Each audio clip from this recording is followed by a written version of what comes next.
towards that. I understood profession change my daughter into doctor.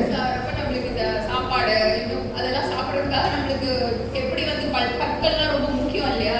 அது grow ஆகிற மாதிரி ஒரு நார்மலான ஒரு சேஞ்ச் தான் puberty. Every girl go through circadian rhythm அப்படின்றது நம்மளோட பாடியோட நேச்சுரல் கிளாக். நம்ம அதான் காலையில எழுந்திரிச்ச உடனே இந்த டைம்ல வந்து நம்மளோட பிளட் ப்ரெஷர் அதிகமா இருக்கும், இந்த பிளட் ப்ரெஷர் இந்த டைம்ல கம்மியா இருக்கும், இந்த டைம்ல நம்ம தூங்கணும், இந்த டைம்ல வந்து நம்ம எழுந்திரிக்கணும் அப்படின்ற ஒரு நேச்சுரல் கிளாக் வந்து நம்ம பாடியில இருக்கிறது. அதுதான் சர்க்காடியன் ரிதம்.